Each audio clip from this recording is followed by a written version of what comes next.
Krishna, Hare Krishna.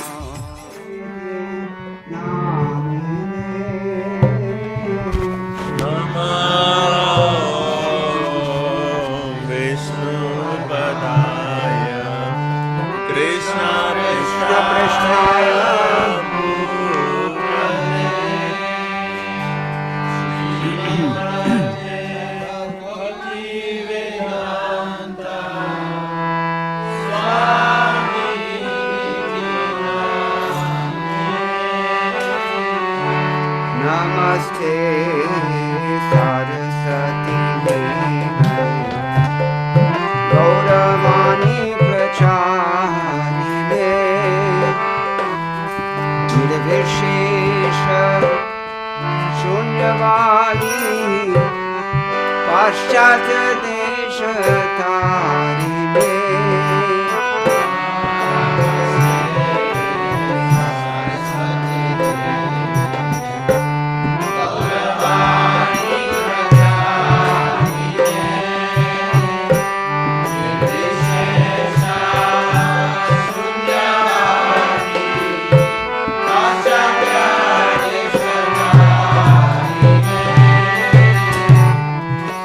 Krishna Chaitanya Prabhu Nityananda Shri Advaita Gadadhara Shivasadi Gaura Bhakta Vrinda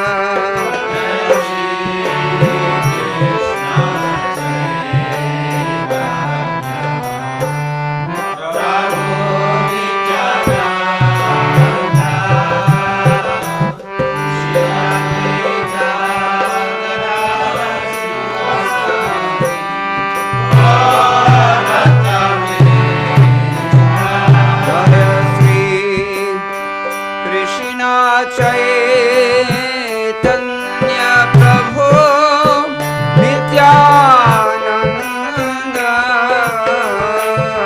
Shri Advaita Gadadhara Shivasadi Gaura Bhakta Vrinda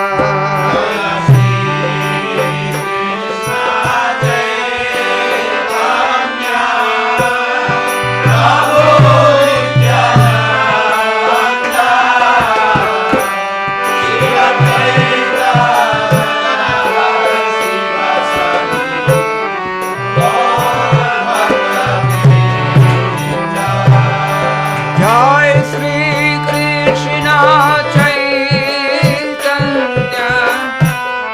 Prabhu Nityananda Shri Advaita Gadadhara Shivasadi Gaura Bhakta Vrinda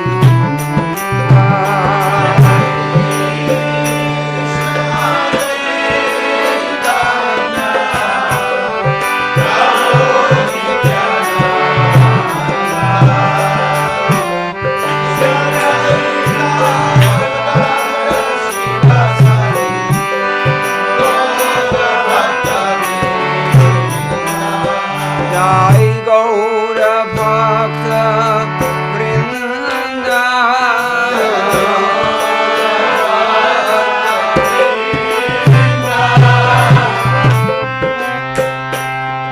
Krishna Chaitanya Prabhu Nityananda Shri Advaita Gadadhara Shivasadi Gaura Bhakta Vrinda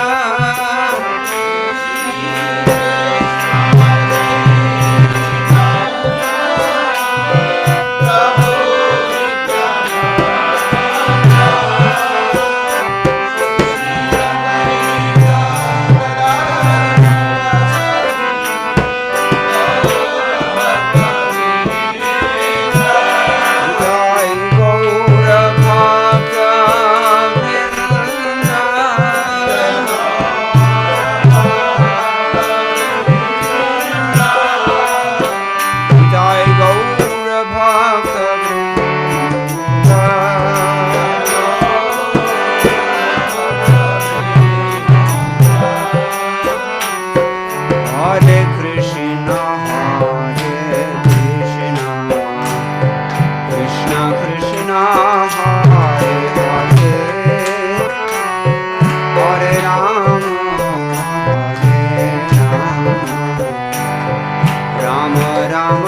Hare Hare.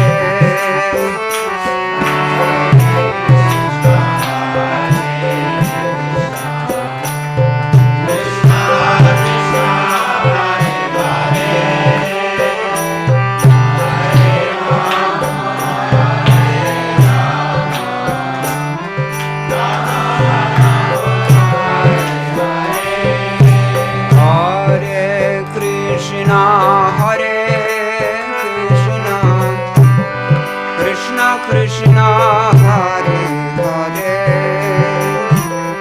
Hare Rama, Hare Rama, Rama Rama, Hare Hare.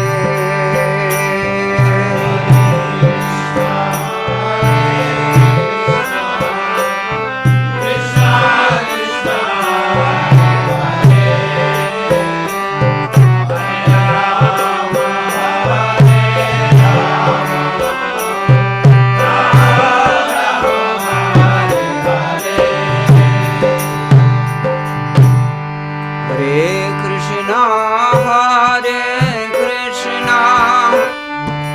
Krishna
Krishna Hare Hare, Hare Rama, Rama Rama, Hare Hare.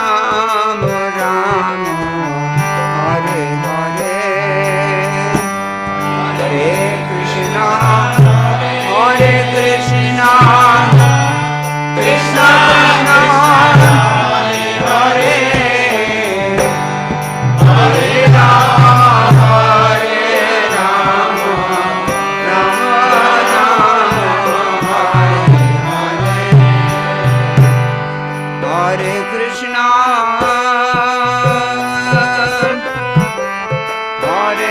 Krishna, Krishna Krishna, Hare Hare, Hare Rama, Hare Rama, Rama Rama, Hare Hare.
Krishna, Krishna Krishna, Hare Hare, Hare Ram, Ram Ram, Hare Hare. Hare Krishna, Krishna Krishna, Hare Hare, Hare Ram, Ram Ram, Hare Hare. Hare Krishna, Krishna Krishna, Hare Hare, Hare Ram, Ram Ram, Hare Hare. Hare Krishna, Krishna Krishna, Hare Hare, Hare Ram, Ram Ram, Hare Hare. Hare Krishna, Krishna Krishna, Hare Hare, Hare Ram, Ram Ram, Hare Hare. Hare Krishna, Krishna Krishna, Hare Hare, Hare Ram, Ram Ram, Hare Hare. Hare Krishna, Krishna Krishna, Hare Hare, Hare Ram, Ram Ram, Hare Hare. Hare Krishna, Krishna Krishna, Hare Hare,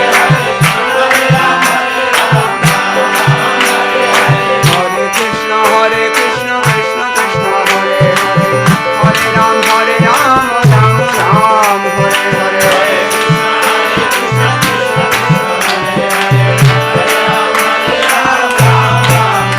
Hare Ram, Ram, Hare Hare. Krishna Krishna, Hare Hare. Hare Krishna, Krishna Krishna, Hare Hare, Hare Ram, Ram Ram, Hare Hare.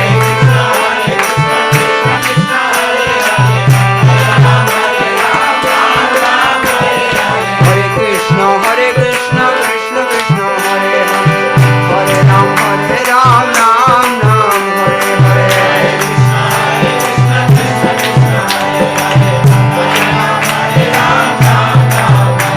Oh, Hare Krishna, Krishna Krishna, Hare Hare, Hare Ram, Ram Ram, Hare Hare.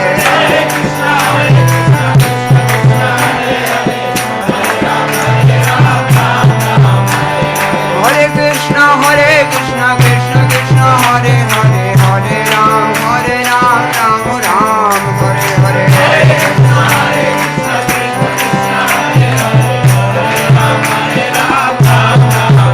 Jai Prabhupada, Prabhupada, Jai Prabhupada, Jai Prabhupada.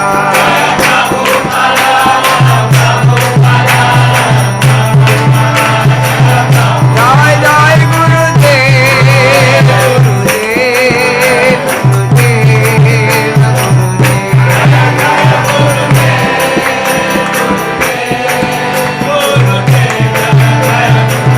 Jai Gaura Hari Bol, Hari Bol, Hari Bol, Hari Bol.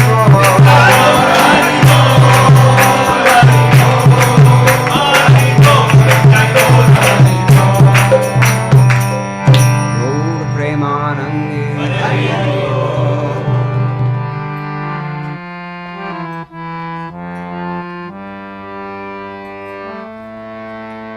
Jai Radhan. This is a different scale that's on there. Whose harmonium is this? Huh? It's a funny scale, right?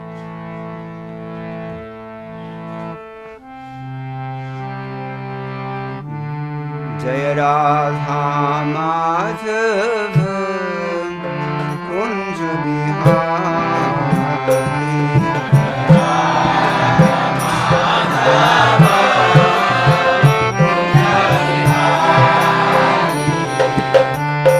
Radha Madhav Kunj Bihari.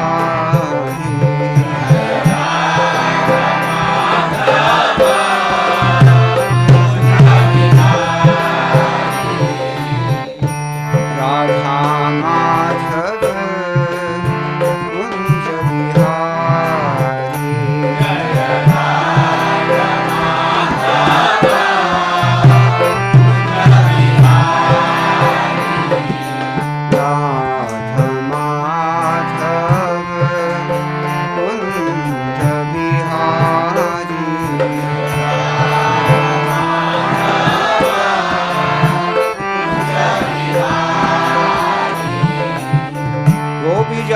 Vallabh Girivardhari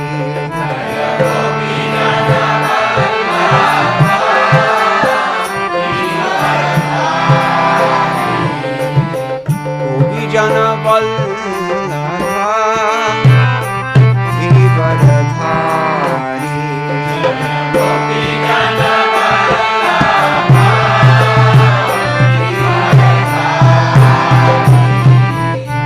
Radha Madhav कुंज विहारी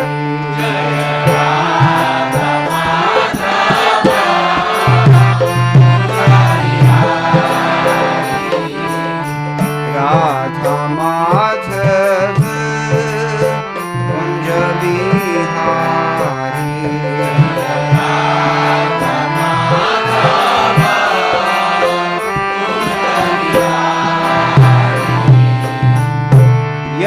यशोदानंदन ब्रज जन रंजना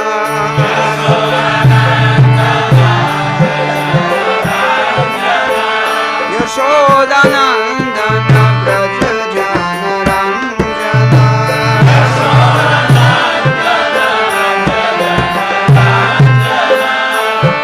यशोदानंदन ब्रज जन रंजना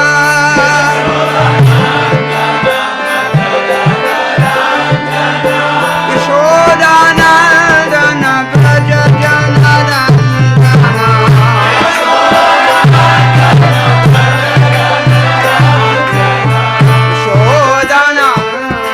ब्रज जन रंजना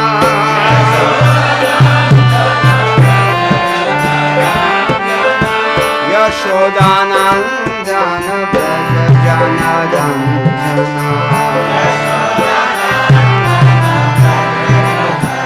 यमुना तीर वनचारी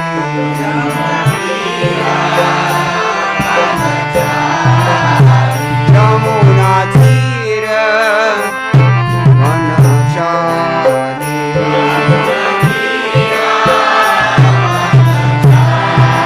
जय जय राधा माधव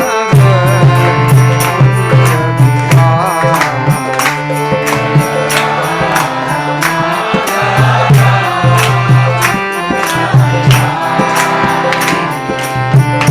राधा माधव कुंज विहारी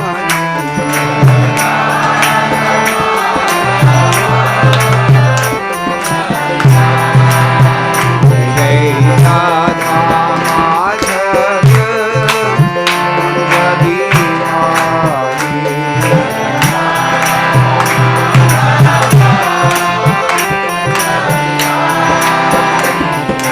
गोपी जन वल्लभ गिरिवरधारी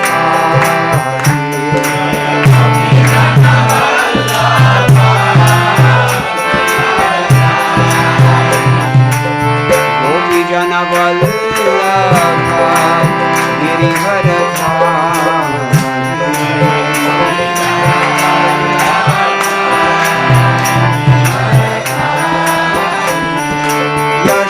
यशोदानंदन ब्रज जन रंजना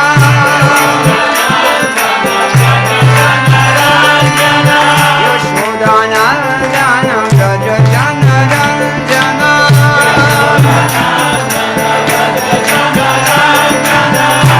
यशोदानंदन ब्रज जन रंजना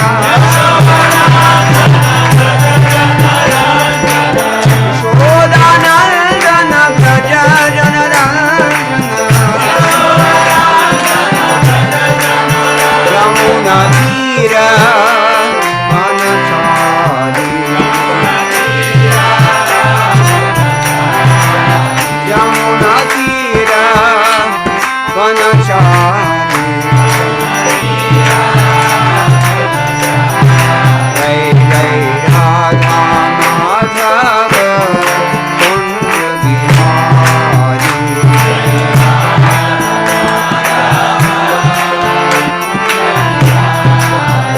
जय Radha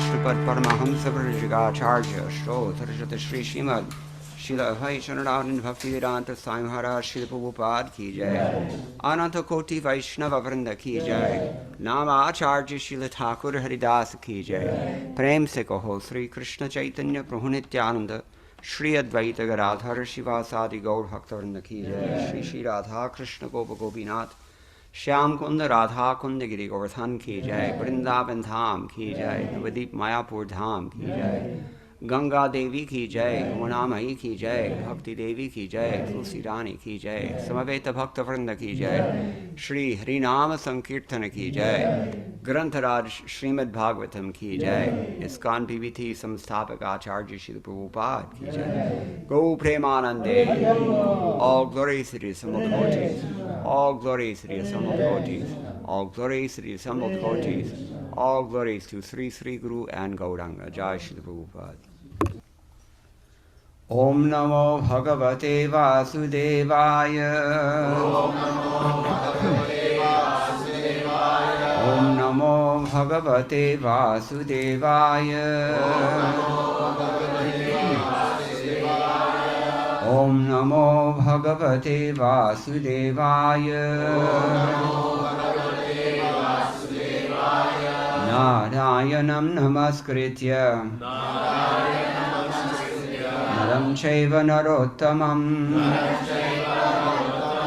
Devim Saraswatim Vyasam Tato Jayamudirayet Nashtaprayeshu Abhadreshu Nityam Bhagavata Sevaya Bhagavati Uttama Shloke Bhaktir Bhavati Naishtaki Krishne Swadhamo Bhagate Dharmajnanadibhisaha Kalau Nashtadrishamesha Puranarko Dhunoditaha. You wanted Shrota Vyakirtita Vyascha, right? Oh. Okay, bye. We'll do this.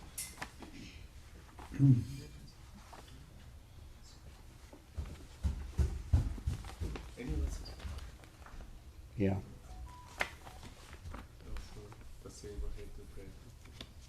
Yeah. Okay. We're on the Srimad Bhagavatam, first canto, and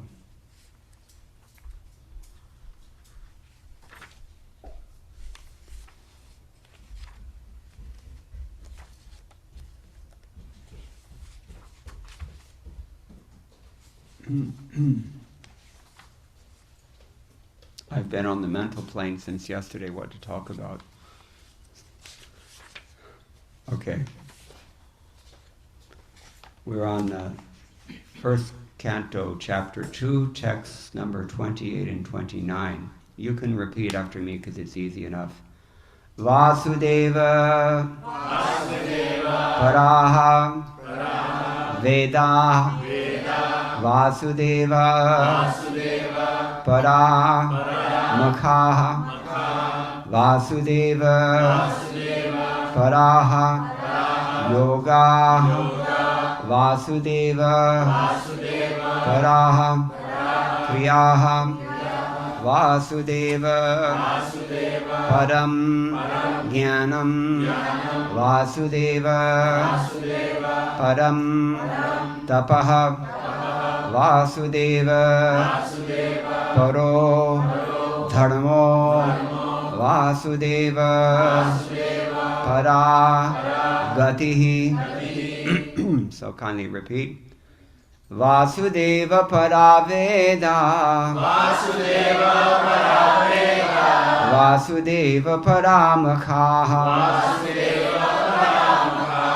Vasudeva Pura Yoga, Vasudeva Parakriyaha, Vasudeva Param Jnanam, Vasudeva param tapah. Vasudeva paro dharmo.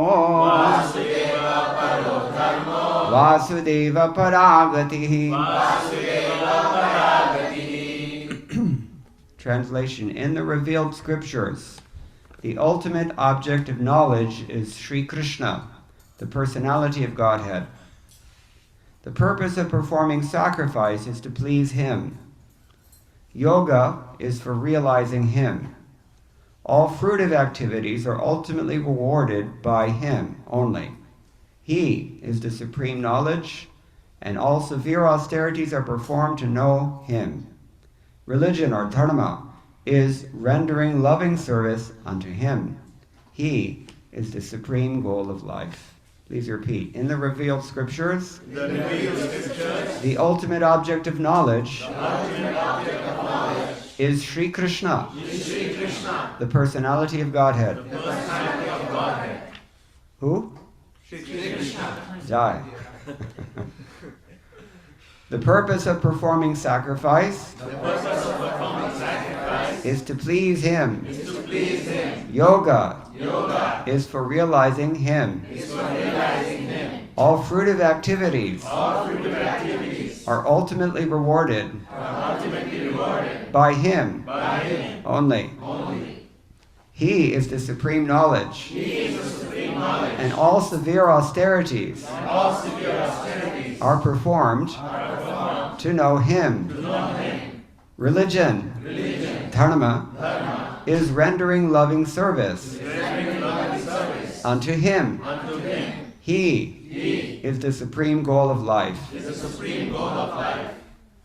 It's pretty personal, isn't it?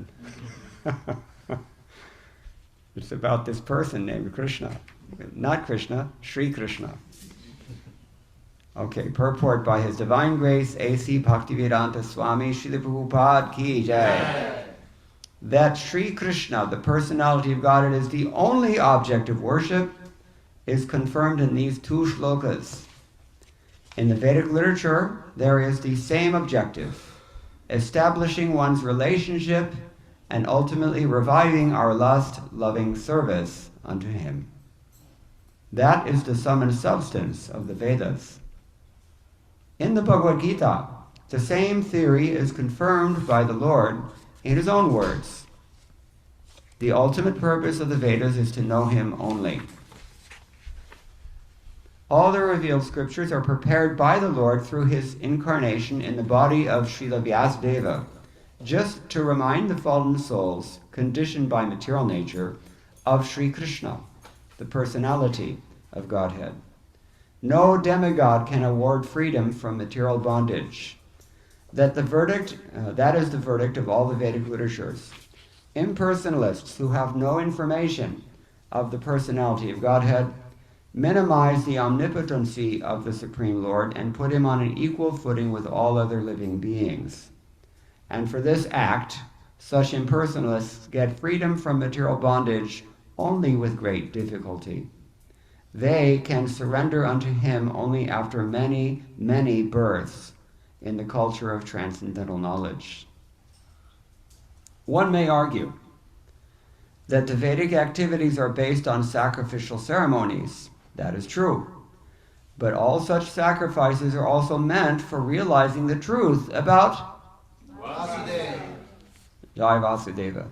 Another name of Vasudeva is yajna, or sacrifice, and in the Bhagavad Gita it is clearly stated that all sacrifices and all activities are to be conducted for the satisfaction of yajna, or Vishnu, the personality of Godhead. There's Shruti mantra also. Anybody know this? Where does the Shruti confirm this? Famous verse Srila Prabhupada quotes. Yajna vai Vishnu, yes. So that is the case also with the yoga systems. Yoga means to get in touch with the Supreme Lord. Process, however, includes several bodily features such as asana, dhyana, pranayama, and meditation, and all of them are meant for concentrating upon the localized aspect of Vasudeva represented as Paramatma. Paramatma realization is but partial realization of Vasudeva. And if one is successful in that attempt, one realizes Vasudeva in full. That is to say, one comes to bhakti.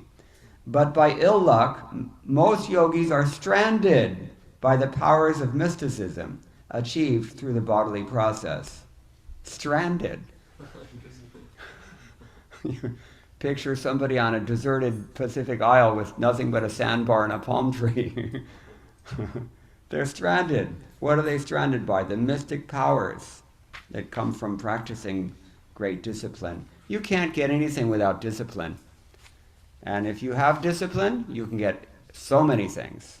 So the yogis, they discipline themselves ostensibly for the purpose of realizing Paramatma, but in fact what happens? They get stranded by the mystic potencies that come as a result.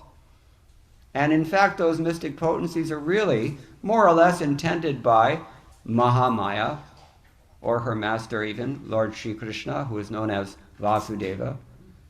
They're actually intended just to strand them.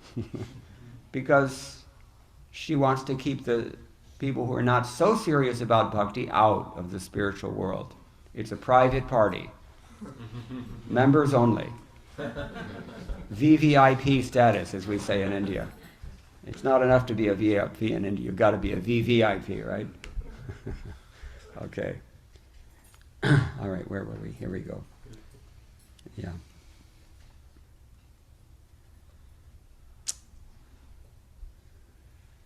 Ill-fated yogis are given a chance in the next birth by being placed in families of good learned brahmanas or in families of rich merchants in order to execute the unfinished task of Vasudeva realization. If such fortunate brahmins and sons of rich men properly utilize the chance, they can easily realize Vasudeva by good association with saintly persons. Have we heard this before? No, we heard this last night. We can realize Vasudeva by good association with saintly persons. Mahat sevam dwaram ahur vimuktehe. Rishabhadev tells us in the 5th canto. The door to liberation is open if you associate with saintly persons. And on the other hand, the door to hell is opened if you associate with whom? Atsanga. Yeah. Mainly the opposite sex or persons attached to the opposite sex. Dangerous. Unfortunately, such preferred persons are captivated again by material wealth and honor. Oh. And thus they practically forget the aim of life.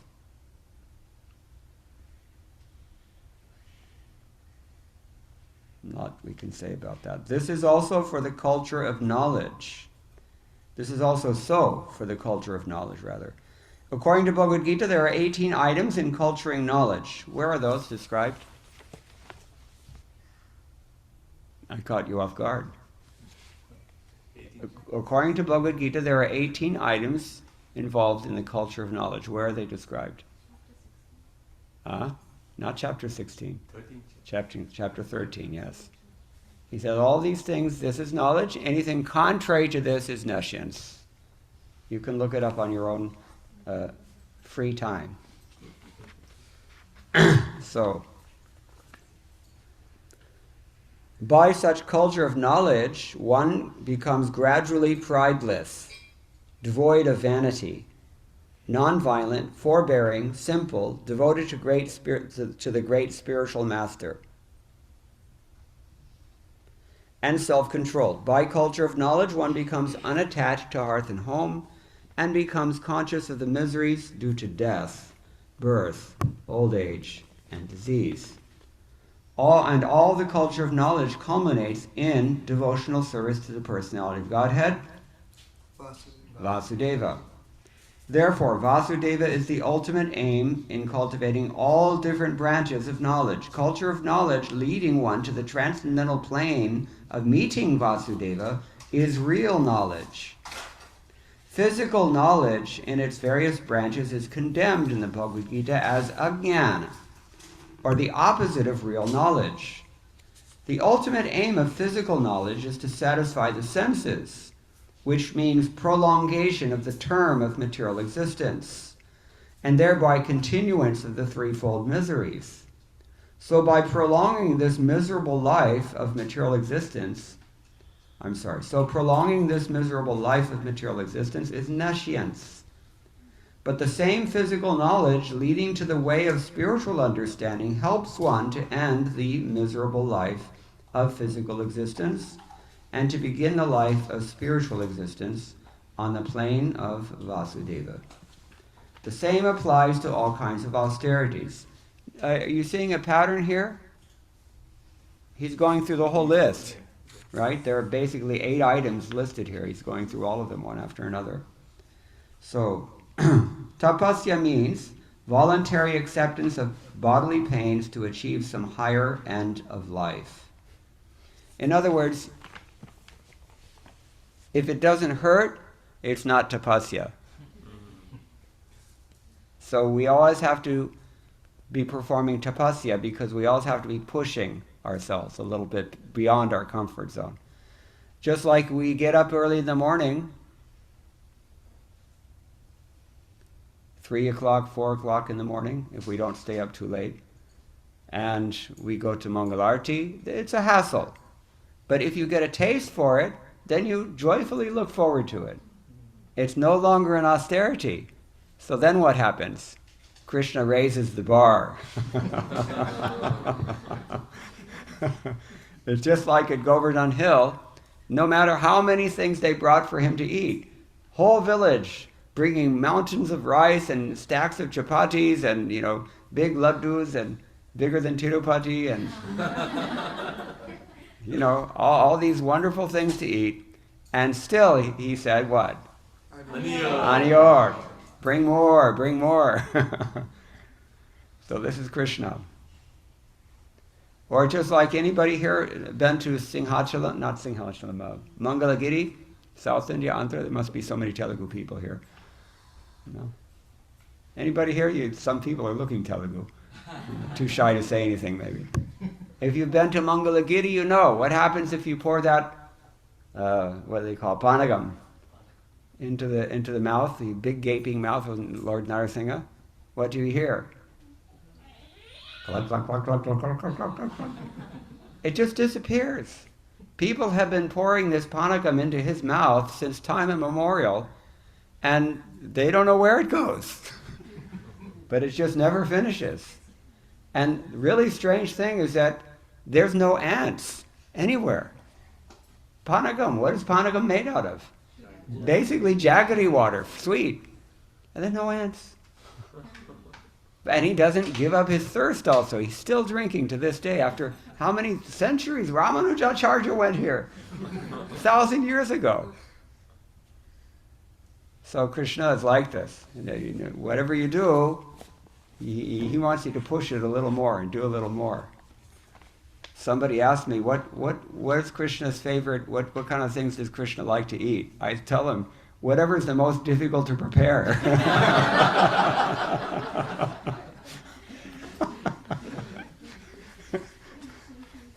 This is the person we have to deal with for the rest of eternity. Are you sure you want to keep chanting? But he's so sweet you cannot resist him. Anybody here ever been to Guru Vayur? He's also called Vasudeva, right? Why is he called Vasudeva? There's a few different derivations, but primarily the immediate meaning, at least for a devotional person, what does Vasudeva mean? Son of Vasudeva, yes. And this is exactly the form of the Lord who appeared before Vasudeva and Devaki. They were doing penance, were they not? Yes. Real penance. Such penance that Vasudeva had to say, okay, you don't kill your sister, my wife, we will give you our firstborn. Who can do that? And even if somebody can promise like that, who's going to actually deliver? There was one man, it's a true story, Escondido, California. He was big, very, very wealthy man, millionaire, multimillionaire. So he promised he was going to give a big donation for a new temple in San Diego. And somehow or other he didn't deliver on his promise. So one night he was just peacefully sleeping at home. Suddenly he heard his sound system start blaring at full blast Prabhupada's kirtan. Hey, what's going on? Full blast, I mean really loud. And it just, it shook him, and in a half-sleep state, he ran downstairs to see what's happening. On the way downstairs, there was a window there. He looked out the window and saw the whole sky is orange. And he's smelling smoke. And he's looking around, and, everything's on fire, actually. And that's what set off the sound system. If it weren't for Prabhupada's chanting, what would have happened to him? So anyway, he had no time to do anything. He just ran out the front door, and the split second after he got out, the whole house collapsed. Can you believe it? Finished. So, Krishna works with us in strange ways. We never, hey, you're too much noise. Chup. Okay, so anyway, so Vasudeva and Devaki, they were doing austerities. What does tapasya mean? Tapati. Huh? Tap, yes, to burn. If it doesn't singe you a little bit, it's not austerities. And Krishna says, all right, we're going to have to do something. Krishna says in Bhagavad Gita twice. What does he say twice in Bhagavad Gita? No. I mean, it's true, but not what I'm thinking. About tapasya, what does he say twice? Yajna dana tapaschaiva pavanani manishinaha. This sacrifice, austerity, charity, it purifies you even if you're a great soul. So you can't stop doing it. You always have to be pushing. That's a tough proposal. We're always looking for some... there was a poem in Hindi, modern poet in Hindi, Agni Desha, the name of the poem. So he's describing there's so many hot flames and burning, cinders and, smoke in your eyes and blasting furnace-like winds and, flames, licking at you. And, he's thinking, how am I going to get through this? Is there ever any time that I can, breathe again freely and get through this heat and dive into a cool, limpid pool of pristine spring water and just drink deep and be relieved? And no. The answer is no. So then he asks, well, what happens after all these flames and, this?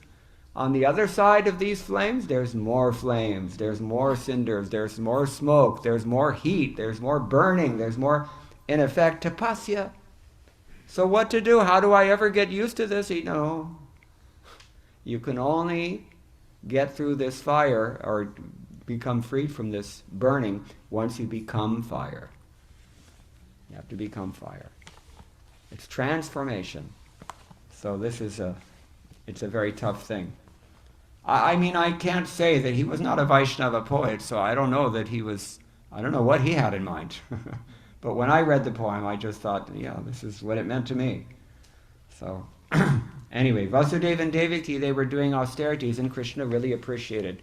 What was his promise? Anybody remember? He promised them something. Let me just back up, because it's a multi-millennia story. That first of all, Lord Brahma, he had one deity of Janardhan, Lord Vishnu, and he was worshipping. But who was first? Prishni and Sutapa. They wanted to engage in austerities. So they went to Lord Brahma and they said, give us some instructions. So he told them what to do, and he gave them this deity that they could worship. You worship this deity, you do tapasya, Krishna will be your son. So they worship this Lord. And then he said, in 3 births you will have, and each birth you will worship this deity, and in each birth the Lord will appear as your son. Who was the first? Prishni Sutapa, and they gave birth to? Prishni Garbha, yes. And second birth? Kashyapa and Aditi, and who was their son? Vamanadev. Everybody loves Vamanadev, right? Like in Mayapur, they take some little child and they dress him up, little brahmachari, and everybody just... Yes. That was the second. They were also worshipping the same deity. finally, Vasudeva and Devaki, they were doing their tapa. They were burning. And the suffering that they had to undergo, even at the hands of Kansa. And anyway, we all know the story of that. But when Krishna finally appeared to them, in which form did he appear? This very deity that they were worshipping already. Yes. And then after the whole Kamsa was killed and Krishna Lila happened, everything in the retired old age, they settled in Dwarka. They were worshipping that deity. Now when Krishna wanted that to wind up his pastimes in this world, he arranged for the destruction of Dwarka. Not destruction, but uppercut karna chahiye. So he wanted to just make everything invisible. That's what he did. And Dwarka was swallowed up by the sea. But before Krishna left the planet, he told Uddhava that, Uddhava, I'm going to leave this deity. It's very important. You have to take care of this deity. Find a nice place suitable for worshipping him. That place should be equal in sanctity to Dwarka. And so Uddhava took this order on his head, and Krishna explained that you won't know how to find this deity, but he'll come to you. And you should take help from Brihaspati and also from the wind god. They will help you. So that's what they did. And after Dwarka went under the sea, then this deity was apparently lost for some time, but eventually they found him in the midst of the waters. They brought him on a boat, and they consulted the wind god and also Brihaspati, the priest of the demigods, that we have to find a place for this deity. So they wandered throughout the world looking for a place, and they went to the Himalayas, and they went to the North India, and they went to Orissa, and they went to everywhere. Finally they came to South India, and they went to the ashram of, who is that sage? Anybody from Kerala here?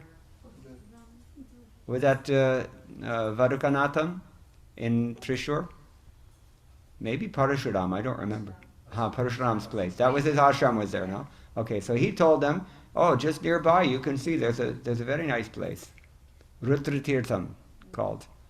And so they went to this place. When they arrived there, Lord Shiva and Parvati, they were already dancing outside. and they already knew that the Lord is coming.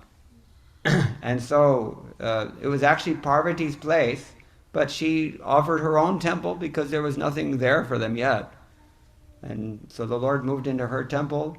Lord Shiva moved across the lake, Rudratirtham.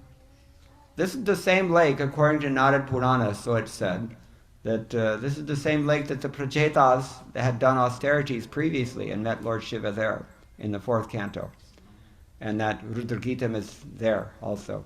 If you think about this when you read that passage of the Bhagavatam, then you'll recognize it. He's talking about Guru Vairappa. So this deity came to be known as Guru Vairappa, the Lord of Guru and Vayu, because they're the ones who brought him. They established the worship. They established the temple there, more or less, as his at least.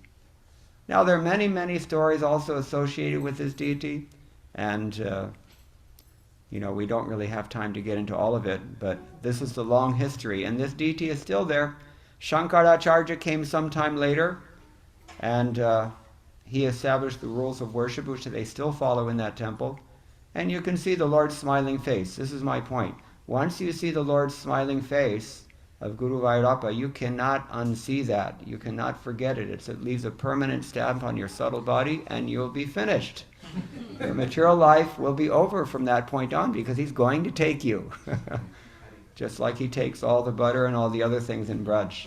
Now it's a curious thing, because this deity is actually in the form of four-handed Vishnu holding Shankha, Chakra, Gada, Padma. But nobody sees him in that way. They all worship him as Krishna because they know who he is. They know that this is the son of Vasudeva and Devaki, Vasudeva, Sri Krishna, as we're hearing. And so they worship him in that mood. They treat him like he's Krishna in Gokula. So this worship is going on since a long time, and many, many, many devotees have been taken out of this material world and placed in the spiritual world by the grace of this deity. So this was their tapas. Here it's stated. Tapasya means voluntary acceptance of bodily pains to achieve some higher end of life. Ravana and Hiranyakashipu underwent a severe type of bodily torture to achieve the end of sense gratification. Sometimes modern politicians also undergo severe types of austerities to achieve some political end. This is not actually tapasya. One should voluntarily accept voluntary bodily inconvenience for the sake of knowing Vasudeva, because that is the way of real austerities. I was hearing a lecture. You know what Srila Prabhupada said about austerities? He said, in Kali Yuga, there's one form of austerity that you should perform. You know what that is? It's probably not what you think. Don't say Sankirtana Yajna. How do you perform that Sankirtana Yajna? You have to qualify yourself. So what austerity do you have to perform in order to qualify for doing Sankirtana? Huh? Exactly. Prabhupada said the austerity in this age is to be more humble than a blade of grass. What's more humble than the grass? What's lower than the straw in the street? Huh? Dust, the earth. And what does the earth do? The earth bears all things, and for that very reason the earth is called Tarati. Tara or Tarati, yes. And Drona and Tara, this is another form, right? So, we have to become that humble.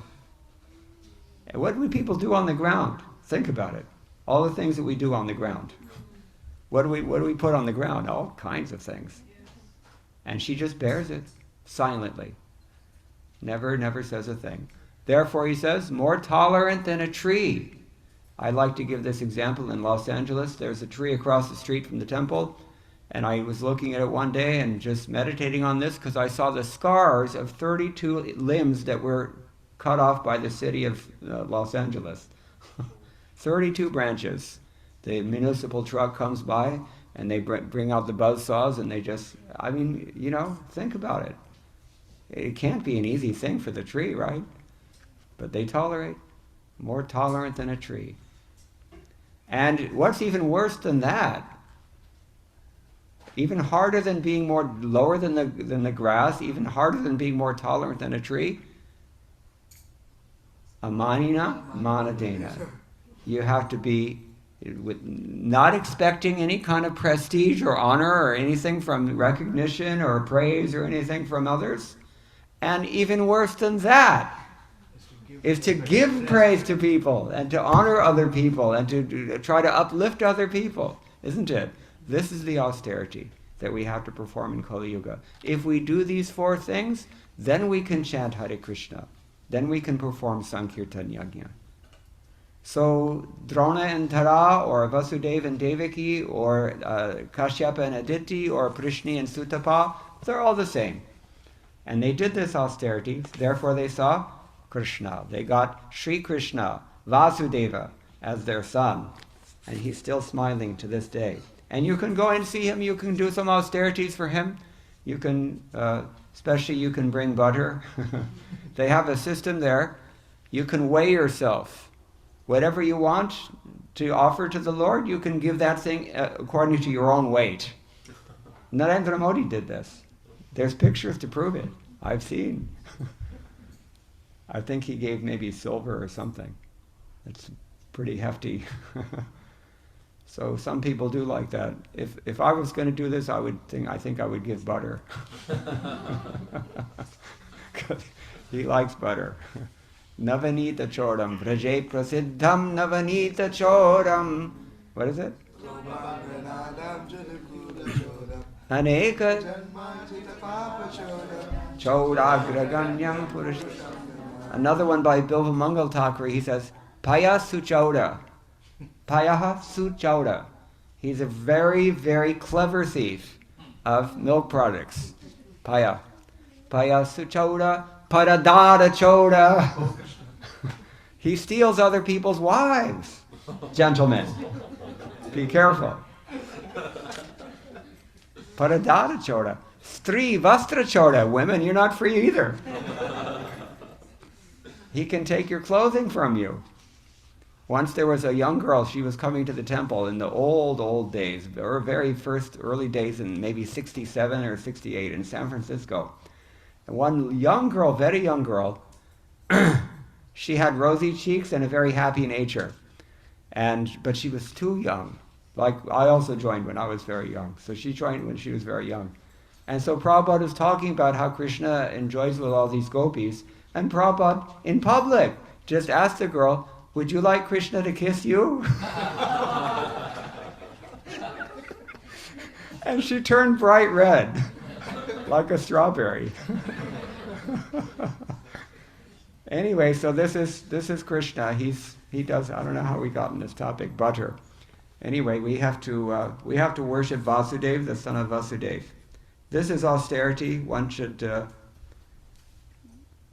accept voluntary bodily inconvenience for the sake of knowing Vasudeva, because that is the way of real austerities.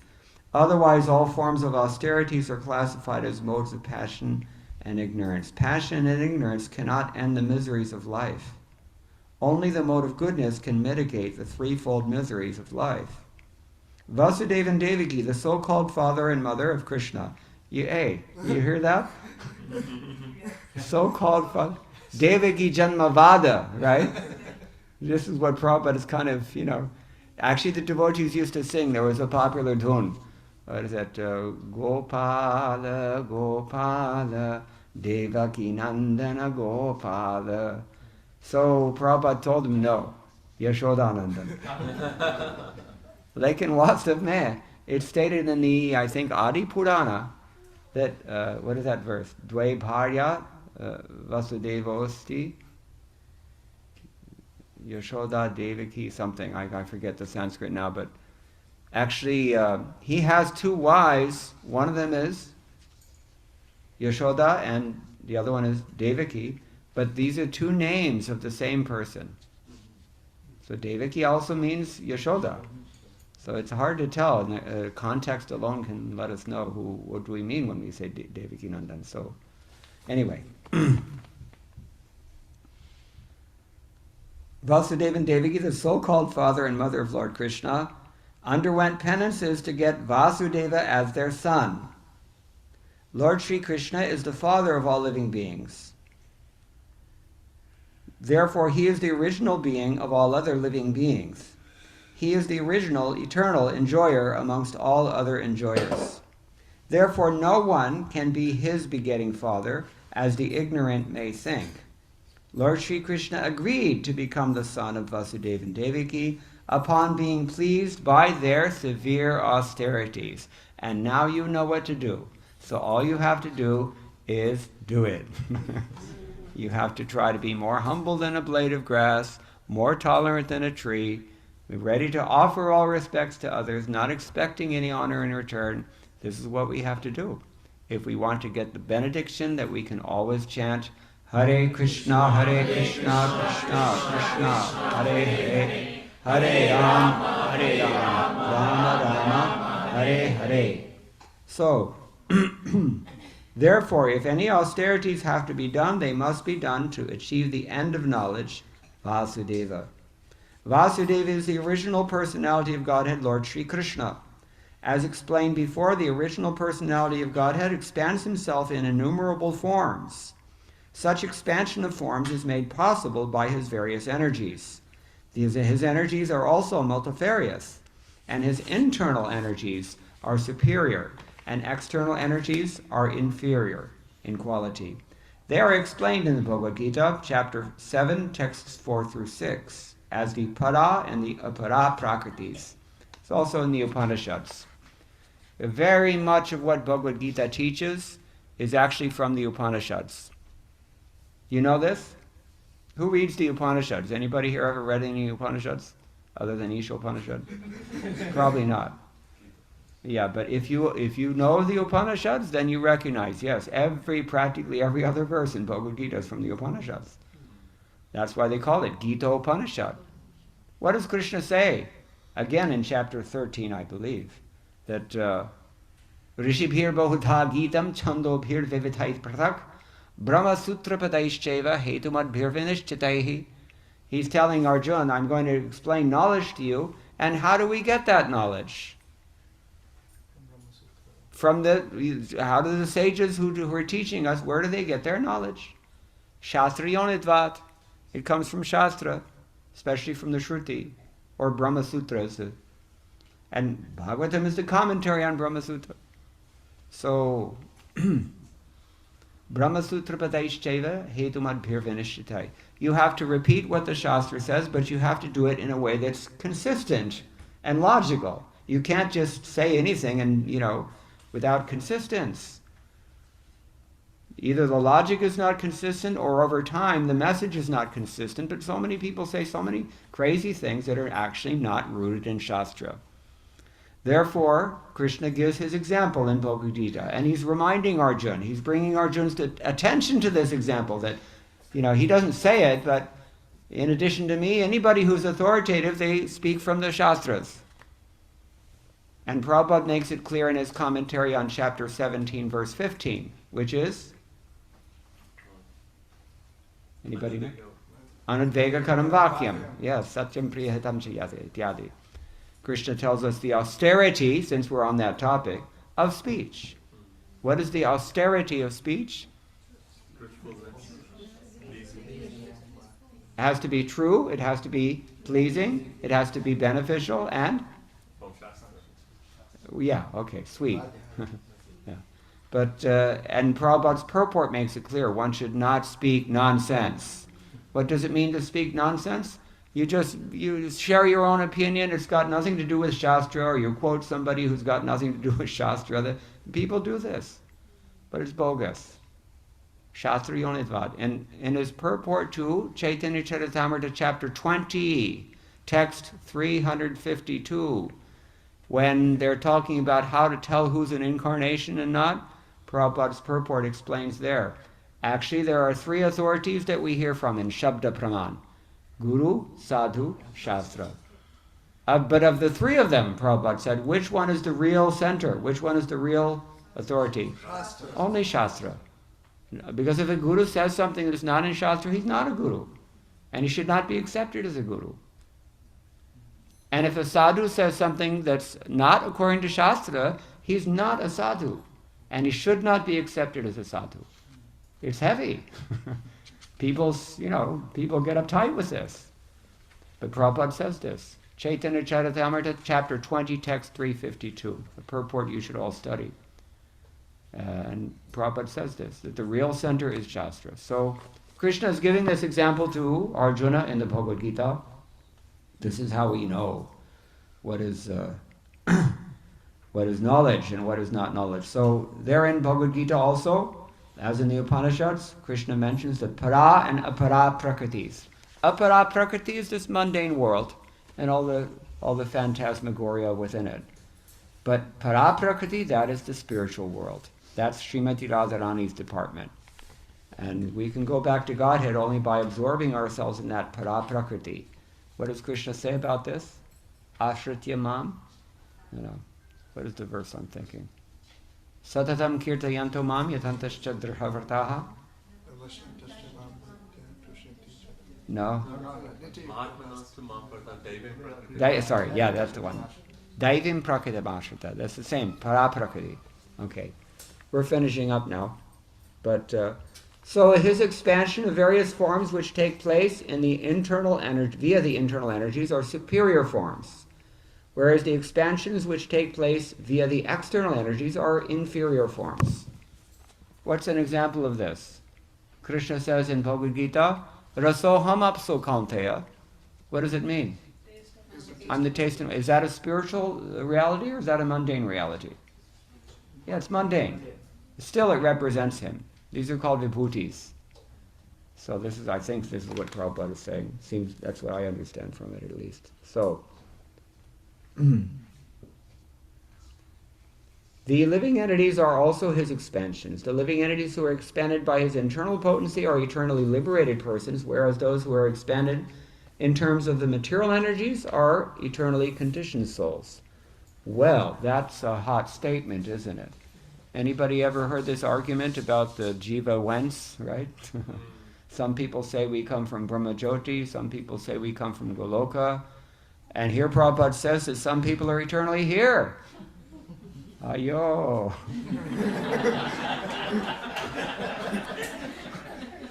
you Yeah, I mean, and I know for a fact that that's what Madhvacharya teaches. That's also what Vallabhacharya teaches.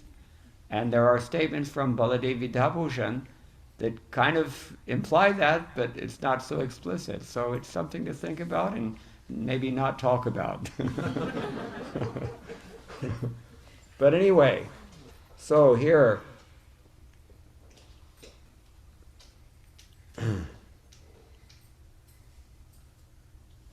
therefore, all culture of knowledge, austerity, sacrifice, and activity should be aimed at changing the quality of the influence that is acting upon us. So here it's very strongly implied also by Srila Prabhupada that whatever you are, you can change. And how does that happen? By the Krishna's divine will, because he can turn matter into spirit. Even if you're totally mundane, what to speak of, this Jiva Shakti, even if you're Jada Shakti, he can still turn you into spirit if he wants to, because that's how he is. Krishna's, nothing is impossible. Impossible things are possible for him. Rupa Goswami says, Durghata ghatane vidhatri. He can make the impossible happen. That's why we pray. Not only he can make it, even his pure devotees can also make it by his grace. Therefore we pray, Mukam kuroti vachalam bhangam langhayate girim yat kripa tamaham vande Shri Gurum Dinataranam. If you're blind, you can count the stars in the sky at night. If you are deaf-mute, you can hear and recite eloquent poetry. If you're lame, you can hop over mountains by the grace of the pure devotees of Krishna. So similarly, this is pure devotional service. We may become discouraged by hearing so many discouraging things which are there. But the fact of the matter is that if we have Krishna's grace, nothing is impossible for us. Nothing. All we have to do is surrender. And to what do we have to surrender? The austerity of humility. The problem is we don't want to do that. That's the only problem. Stubborn, dogged determination to compete with God against all the odds. And it never works. It's like Jarasandha. How many times? Every single time he was thoroughly destroyed. Everything except he was killed. All of his men, all the horses, armies, everything, sab kuch vinasht ho gaya. Phir bhi. He didn't learn. Hope springs eternal. He kept coming back. Such a fool.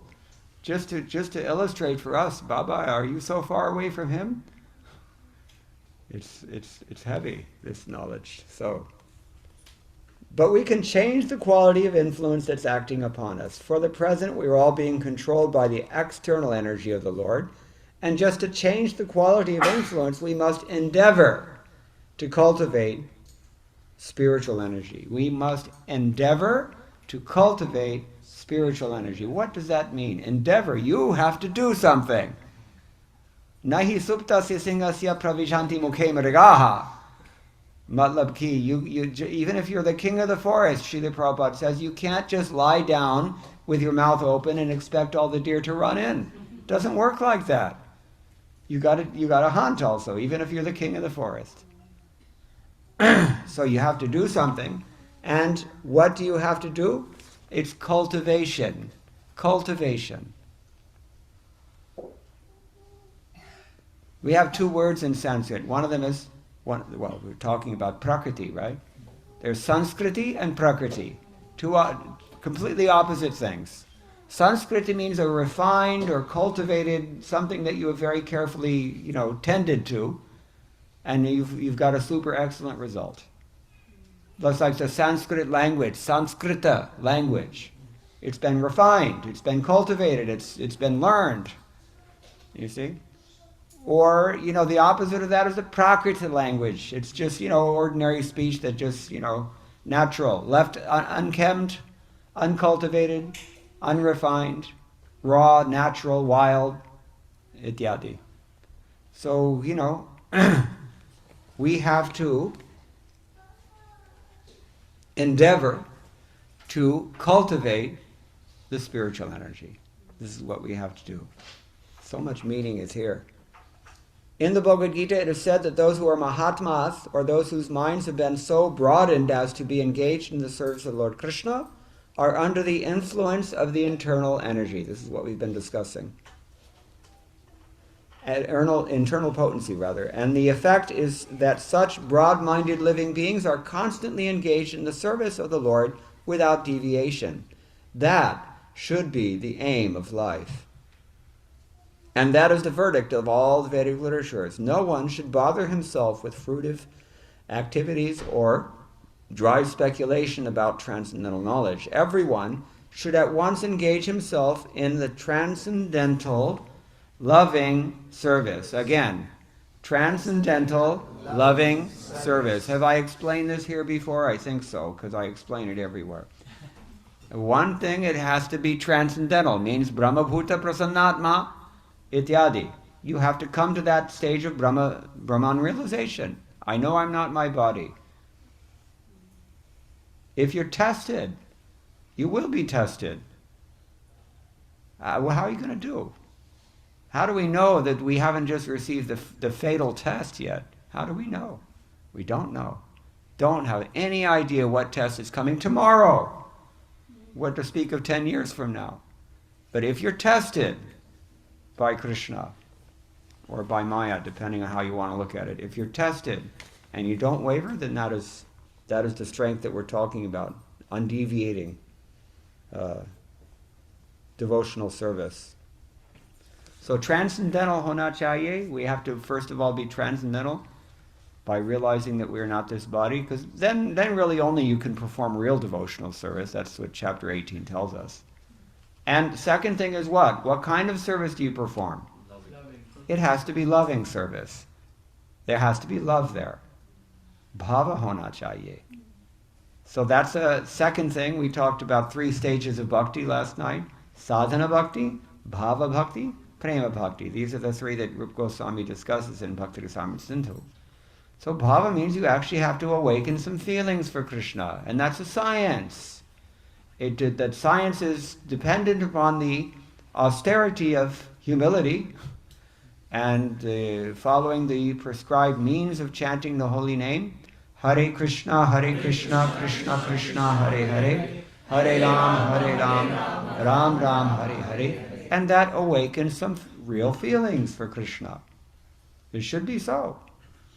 Once Prabhupada came to the temple, he called for the pujari. Pujari came in and paid his obeisances, and Prabhupada said, "How are the deities?" And Pujari, he didn't know what to say. And Prabhupada told him, "You don't know? You should know. You have to know. We have to make this advancement. We have to actually do it." And so bhava has to be there. Transcendental, loving, and service. You got to do something. We've already discussed. You have to do something practical. So these are shibboleths. You know what a shibboleth is? It means a certain catchphrase that somebody repeats again and again and again that has great significance. So this is what we find in Prabhupada's books. Okay. Nor should one worship different demigods who work as different hands of the Lord for creation, maintenance, and destruction of the material world. There are innumerable powerful demigods who look over the external management of the material world. They are all different assisting hands of Lord Vasudeva.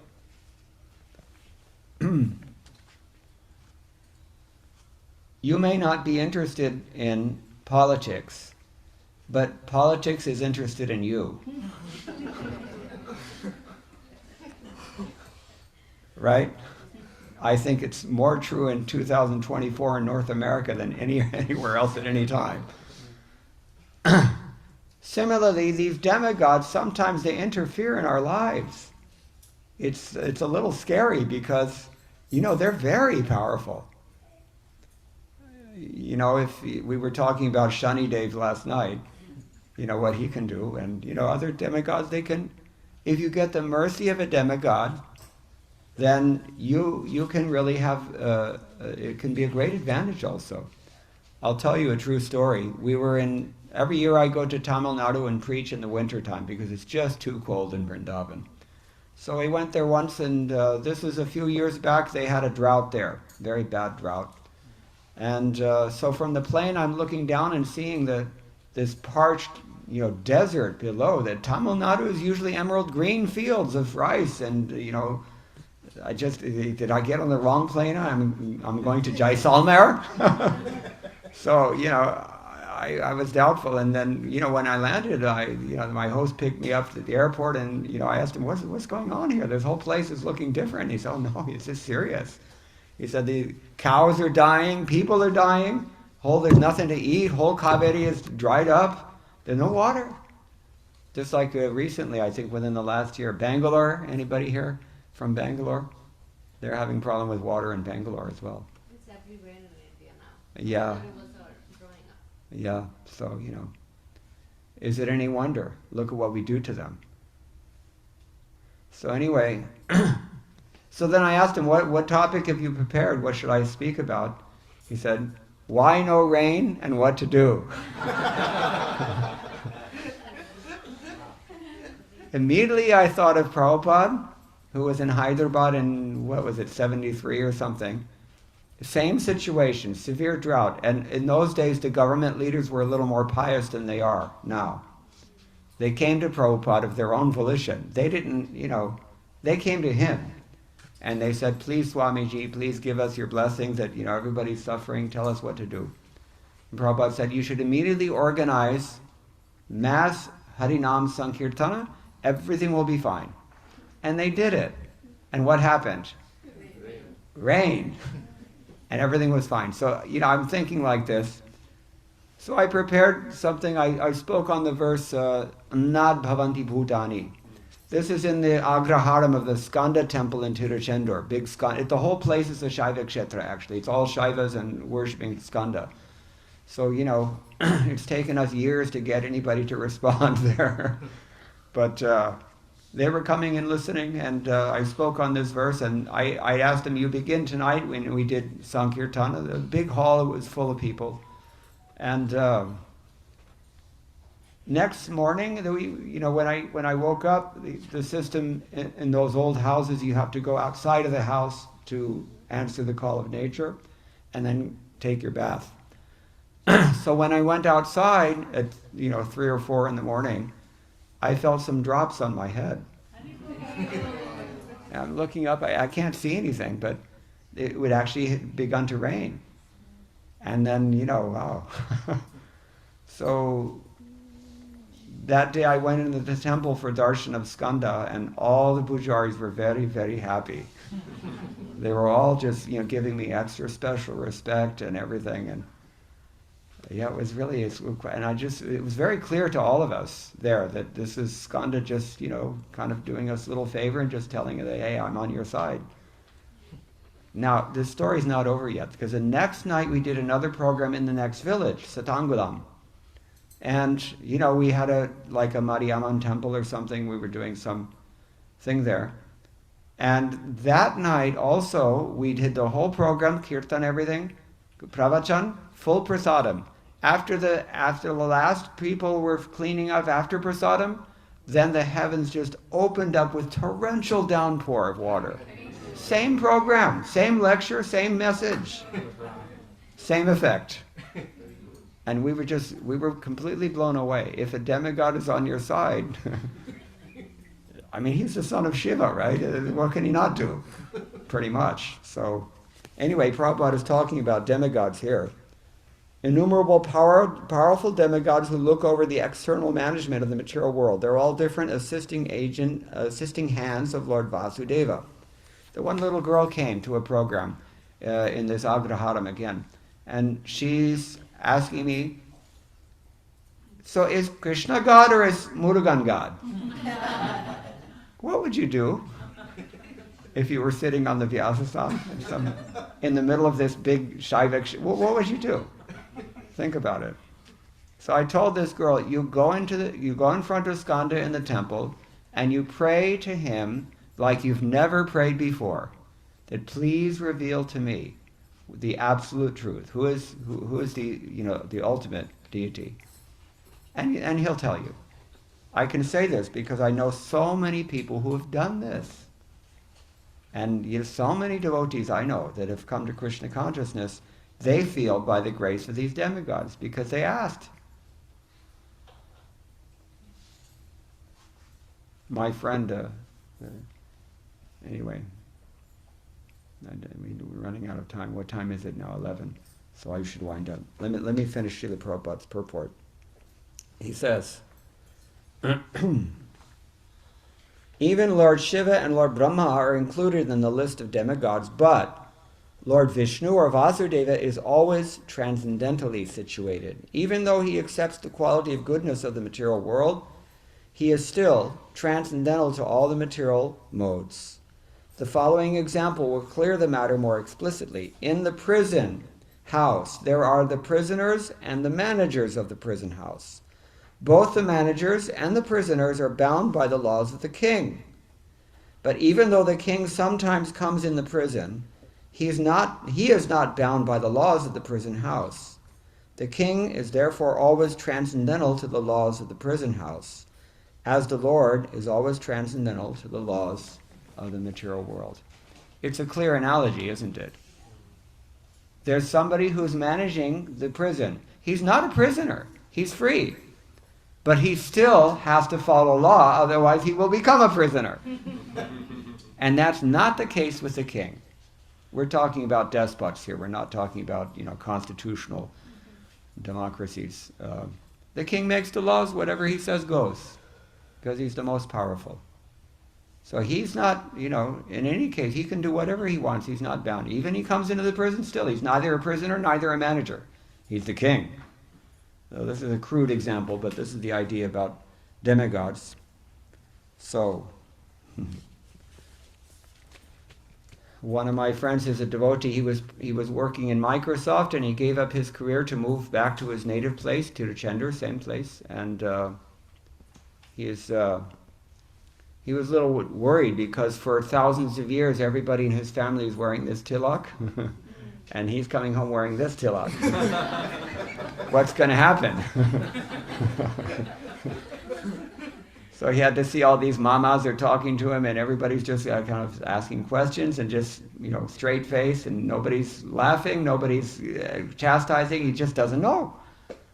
So finally he got in to see his tata, grandfather. And grandfather just listening and asking all the same questions everybody else has already processed.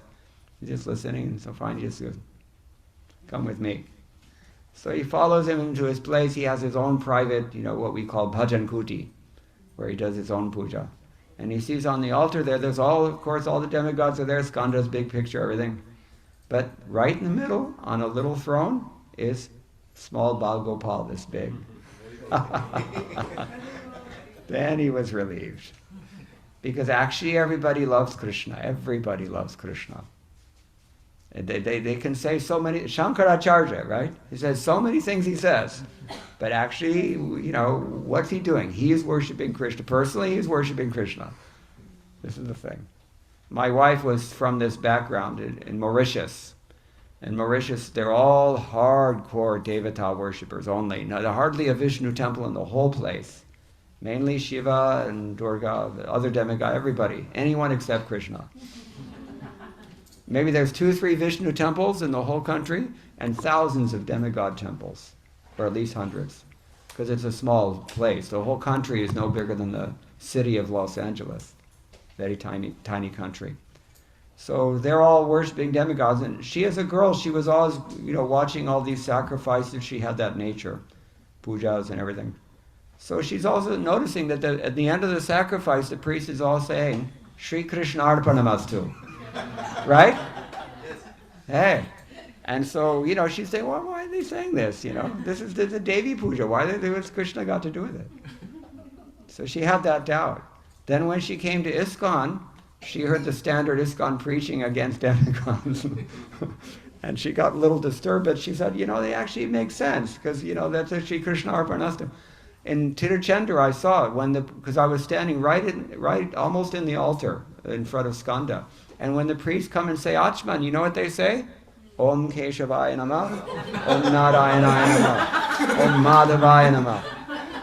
Hey, what's going on? Yeah, they do it. So just think, Baba, I mean, common sense. One man in Mauritius, Ponga Pandit, he told me that, one of these Karma Kandiya Pandits, he told me that, actually we know everything. We know that Krishna is God. We know everything we know. You don't have to preach to us. We already know it. But we can't tell people that. Because if we tell people, these people come, they want something for their, and we know how to do it, and we also have to make a living, so we just do this. But actually we know that Krishna is God. So Ekala Ishwar Krishna Arsha Pritya, or as Brahma Samhita says, Ishwaraha Paramaha Krishna Satchirananda Vigraha Anadir Adir Govindaha Sarva Karana Karanam. And even among the forms of the Lord, Vishnu, Ete Changsa Kalaha Pungsa Krishnastu Bhagavan Swayam. Everybody loves Krishna. How can you not love Krishna? As I said, if you don't love Krishna yet, then just go to Guruvayur and make sure you see his face, whatever you do. First you see the feet, of course, but do not miss that smile and you will be finished. Your material life will be over from that point on. It's just a matter of time before he completely takes you. And this is what he does. I wanted to share an experience. My first time when I went to Guruvayur. Okay. It happened to be the time when Everybody has an experience there. Let's hear yours. they had after 100 years, every 100 years, they do a transformation of the deity. Yeah. And I happened to be that day. Ah, And I saw that. okay. Yeah. Let me tell you another story. There's one Chelaparam, his name was. And nominally he was a Brahmin, and he was also a resident of Guruvayur and a resident of Guruvayur near the temple. But despite that, he was a rascal, big rascal.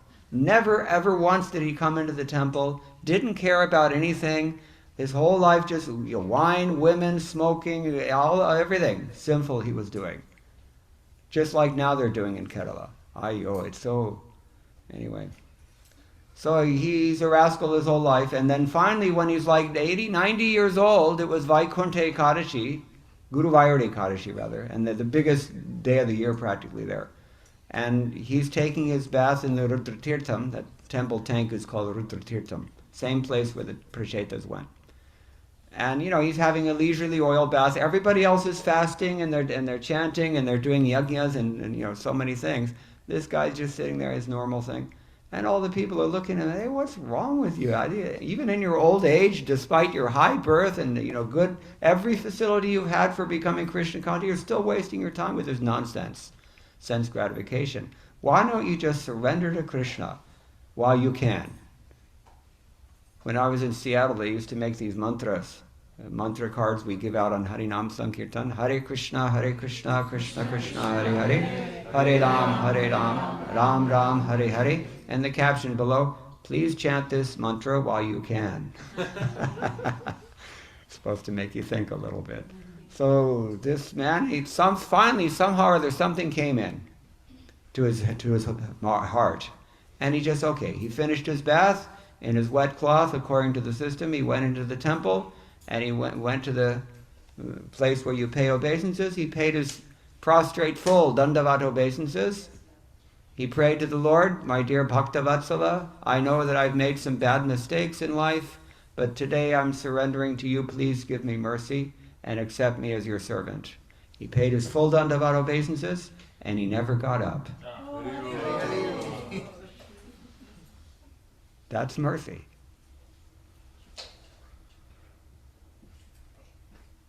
Giriraj Swami, sometimes he says that if a guru is not happy with someone, he gives him a medicine look. or he chastises somehow.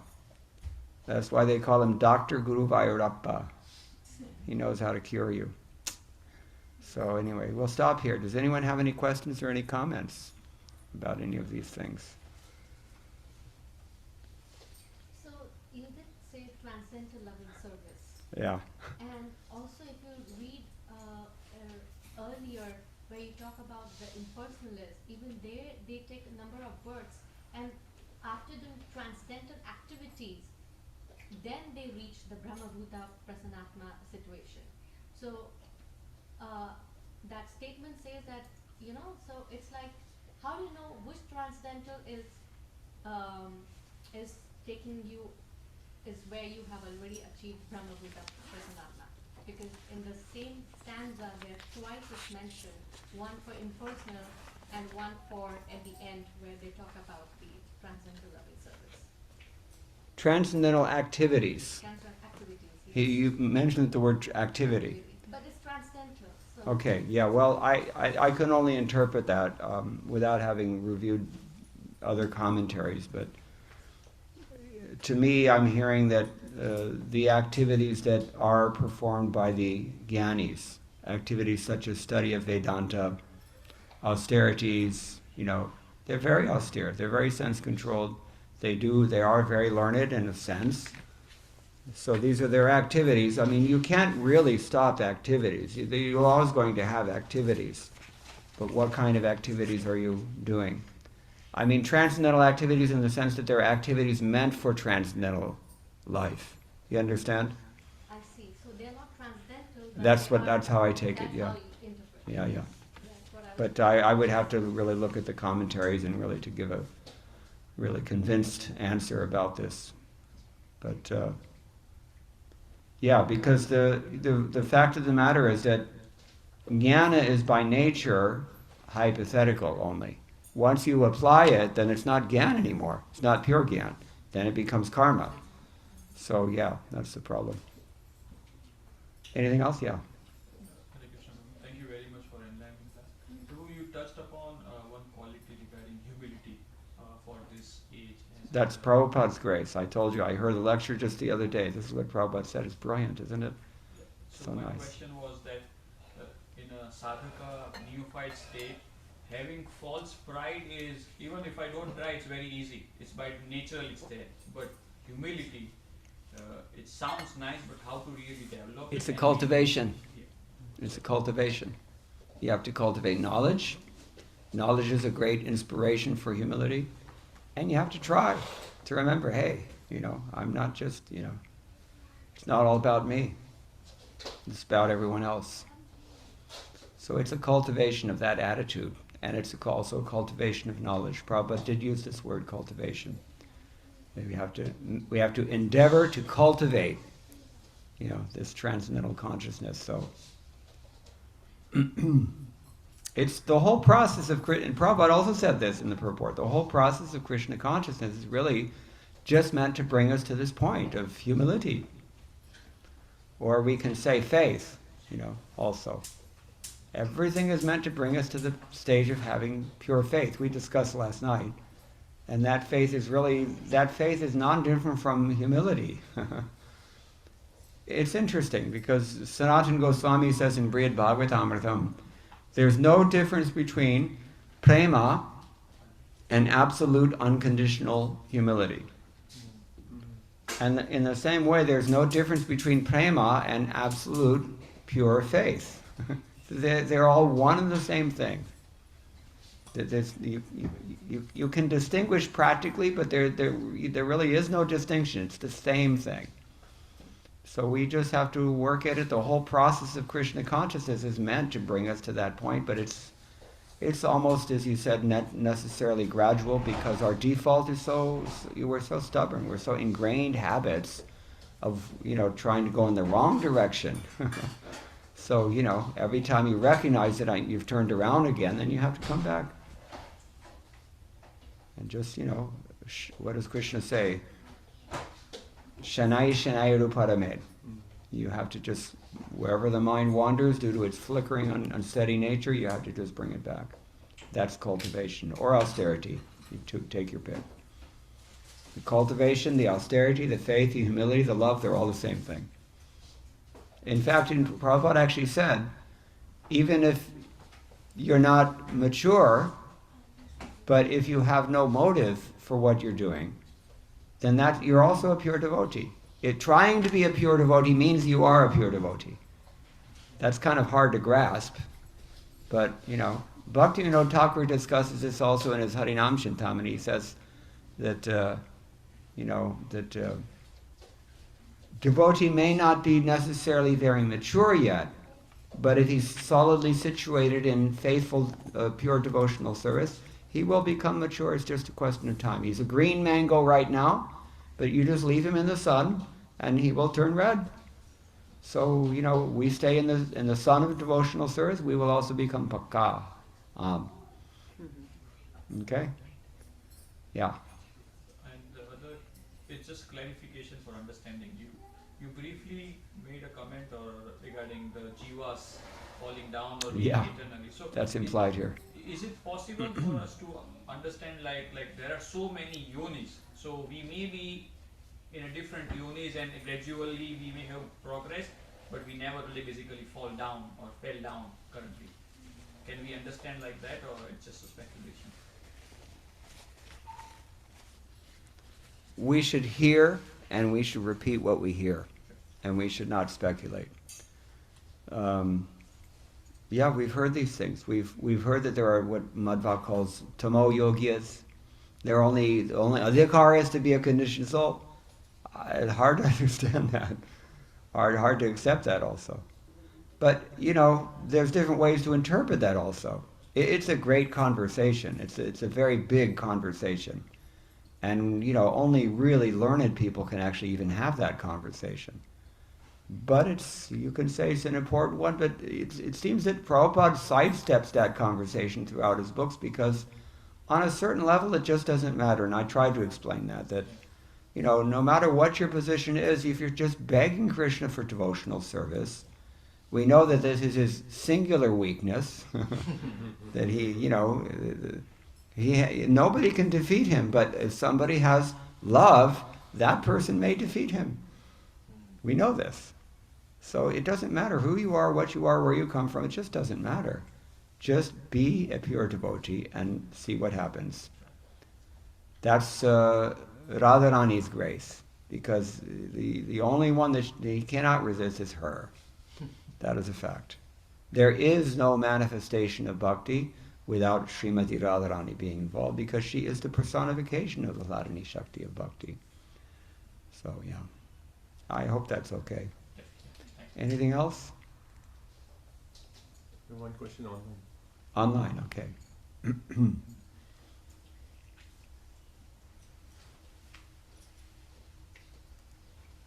Hare Krishna Prabhuji, Dandavat Pranam, Jai Shri Prabhupada. You had mentioned that giving honor is more difficult in that verse, Sranadapi Sunijena. And I always thought that the remaining three instructions are more difficult, and the last one, giving honor, is more easy. But it seems as if we have to evaluate what did you exactly mean by giving honor is more difficult, and what are the characteristics of how do we really do it honestly? Good question. It's because you're pious, and that's why it's easy for you to give honor to others. For the rest of us who are not pious. No, seriously, it is relative.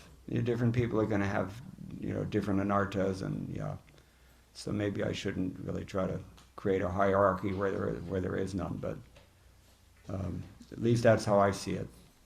So I hope that's okay. Yes, Prabhuji, thank you very much. Can I ask one more? Sure. Just curious. You mentioned, you were speaking of that poem, and you said, in order to do tapasya, we have to become fire ourselves. Yeah. And it was hard for me to understand that. How do we become fire? This is again my subjective interpretation of a mundane poem. So the point is that in spirituality we have austerity, but that austerity at some point should cease to be austerity, because we become conditioned by the internal potency, and we get a taste. And it's then the austerity for the gopis, for example, they're just trying to get rid of Krishna. They can't get him out of their minds. This is their austerity. It's depends on the maya that you're conditioned by. If you're conditioned by Mahamaya, then it's hard to fix your mind on God. If you're conditioned by Yoga Maya, then it's hard to take God out of your mind. And although they say like that they want to forget about Krishna, the fact of the matter is that it's impossible for them to do so because they're pre-programmed. That they're called Nitya Siddhas or Ragatmika devotees, and it's just, they can't do that. But they say like that only because that kind of language increases their ecstasy. It's hard for us to understand these things. It's like trying to fit an elephant onto a plate. But I hope that's helping to some degree. Yes, Prabhuji, thank you very much. Hare Okay. Krishna. Anything else? And then we can end here. Thank you all very much. All glories to Srila Prabhupada.